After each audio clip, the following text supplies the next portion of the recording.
জিবরাইল ডাক দিয়া কয় নবী গো, আমি সবে মাত্রই আপনার কাছে আইয়া কোরআন দিলাম, আমি নিজেই বুঝলাম না, আমনে কোন আমনে বুঝতে পারছেন। আমার নবীজি ডাক দিয়া কই জিবরাইল রে, ওহি আনো কোথা থেকে? কয় ওহির মাকাম থেকে। এবার দেখেন জালিকাল কিতাবুল লা রাইবা ফি।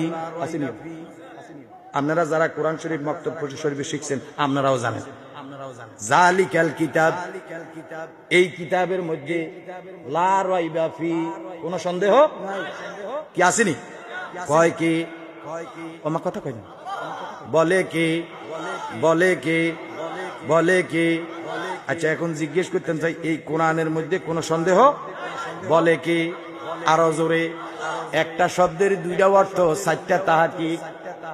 একটা শব্দের যদি দুইটা অর্থ হয়, একটা আয়াতের অর্থ হইব কয়টা? দুইটা। কি কথা কন না? এবার এই আয়াতের একটা অর্থ পাইলাম জালিকাল কিতাবুল লা রাইবা ফি, এই কিতাবের মধ্যে কোনো সন্দেহ। তাহলে একটা অর্থ পাইলাম, দ্বিতীয় অর্থ কি?